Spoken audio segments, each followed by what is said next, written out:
அன்பு குழந்தைகளே, அருமை சகோதரிகளே, சகோதரர்களே, நண்பர்களே, சான்றோர்களே, அனைவருக்கும் வணக்கம். சுந்தரம் யோகக்ஷேமம் வழங்கும் இன்றைய நிகழ்ச்சியில் சுவாமி விவேகானந்தர் கூறி அருளிய ஒரு கதை. சிங்கமும் ஆடும். ஒரு கருவுற்ற சிங்கம் ஆட்டின் மீது பாய்ந்தபோது கீழே விழுந்து குட்டியை ஈன்று இறந்துவிட்டது. ஒரு ஆடு அந்த குட்டி சிங்கத்தை பார்த்து அதன் அருகில் சென்று பால் கொடுத்தது. நாளடைவில் அந்த சிங்கம் ஆடுகளோடு புல்லை சாப்பிட்டு வளர்ந்து வந்தது.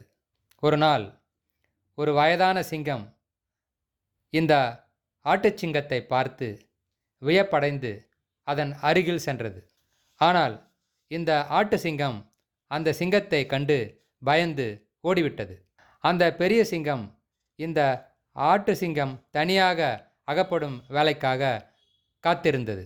அவ்விதம் அந்த ஆடு சிங்கம் அகப்பட்டதும் அதனை இழுத்து தெளிந்த ஏரி நீரில் அதன் முகத்தை காட்டி, "நீ ஆடு இல்லை, நீ சிங்கம்தான். தண்ணீரில் உன் முகத்தை பார்" என்று கூறியது.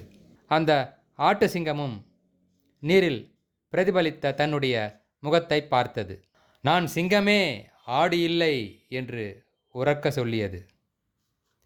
நாமும் நம்மை ஆடு என்று கருதாமல் சிங்கம் என்பதை உணர்வோம். ஆட்டினை போன்று புல்லை சாப்பிடாமல் இருப்போம். அவர் சொன்ன கதை முற்றிற்று.